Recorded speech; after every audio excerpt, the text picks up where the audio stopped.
ये आलू के मज़ेदार से नगेट्स बनकर रेडी हो चुके हैं। बच्चों को बिल्कुल भी पता नहीं चलेगा कि ये चिकन के बनाए हैं कि हमने आलू के बनाए हैं।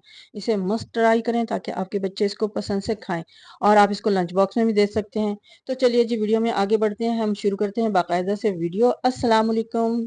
यह है मनु सलवा किचन। मनु सलवा किचन में आप लोगों को दिल की गहराइयों के साथ खुश आमदीद। तो जी, ये मैंने 5 के करीब आलू लिए हैं और इनको मैंने बहुत अच्छी तरह से मैश किया है। तो आप भी इसको अच्छी तरह से मैश कर लें और इसको एक बाउल में शिफ्ट कर लें, और इसमें तमाम मसाले जो हैं वो शामिल कर दें। मसाले मैंने लिख दिए हैं, आप इधर से भी देख सकते हैं। वैसे मैंने इसमें बता देती हूँ कि ब्लैक पेपर डाला है, रोस्टेड ज़ीरा है, मिक्स हर्ब है, चिली फ्लेक्स है, सॉल्ट है, ग्रीन ग्रीन कोरिएंडर पाउडर है, ब्रेड क्रम्स हैं और कॉर्नफ्लोर है। कॉर्नफ्लोर और ब्रेड क्रम्ब मैंने 1 टेबल स्पून के करीब लिया है, बाकी तमाम मैंने 1 टीस्पून के करीब लिए। तो इन सबको अच्छी तरह से मिक्स कर लें। अब अगर आपने अभी तक मेरी वीडियो को सब्सक्राइब नहीं किया तो इसको सब्सक्राइब करें, लाइक करें और शेयर करें। कोई भी पॉइंट आप इसमें से मिस ना कीजिएगा, वरना आपके जो नगेट्स हैं वो अच्छे नहीं बनेंगे और फिर आप कहेंगे कि मैंने आपको बताया नहीं। तो इन तमाम चीज़ों को जी अच्छी तरह से मिक्स कर लेते हैं। आप भी इनको बहुत अच्छी तरह से मिक्स कीजिएगा। तो मैं भी इसको अच्छी तरह से मिक्स करती हूँ और आपको दिखाती हूँ। तो ये मैं अच्छी तरह से इसको मिक्स कर रही हूँ, और मैंने इसके ना एक पेड़ा लिया और इसको अच्छी तरह से रोल की शेप में ना इसको कट कर लिया है।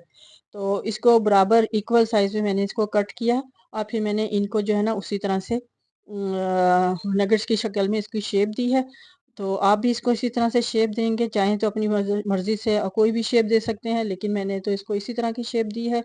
वीडियो को स्किप मत कीजिएगा, वरना आपका जो है नगेट्स अच्छे नहीं बनेंगे। मेरे चैनल को लाइक और सब्सक्राइब करना बिल्कुल ना भूलिएगा। अपने कमेंट ज़रूर दें ताकि पता चले कि आया ये मेरे कैसे लगे हैं आपको। चलिए जी, मैंने इनको तमाम को अच्छी तरह से शेप दे ली है, और उनको चाहें तो आप इस तरह से भी कर सकते हैं। आप चाहें तो इनको डायरेक्ट अंडे में डिप करके भी फ्राई कर सकते हैं, लेकिन मैंने इसको थोड़ा सा डिफरेंट किया।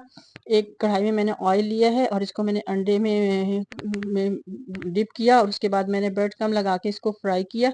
तो इसी तरह करके आप भी फ्राई कर सकते हैं। दोनों ऑप्शन है आपके पास, इसमें कोई ऐसा वो मुज़ायका नहीं है, जैसे आपका दिल चाहे, लेकिन बनेंगे बहुत टेस्टी, बच्चों को बहुत पसंद आएगा।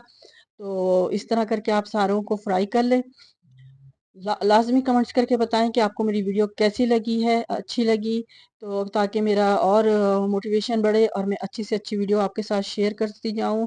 ये बिल्कुल छोटी सी वीडियो है, और आपको ना ये जल्दी बनाने में बहुत मदद देगी, और एक डिफरेंट सी रेसिपी आपके बच्चों को अच्छी लगेगी। तो आप इसको मेहमानों के लिए भी सर्व कर सकते हैं। तो ये मेरे गोल्डन ब्राउन होने तक मैंने इनको फ्राई किया है, ये निकल आ गए हैं। और अब आप मुझे बताइएगा मेरी वीडियो कैसे लगे हैं आपको नगेट्स। लाइक शेयर और सब्सक्राइब करना ना भूलें। दुआओं में याद रखें। फिर मिलेंगे एक नई रेसिपी के साथ। अल्लाह हाफिज।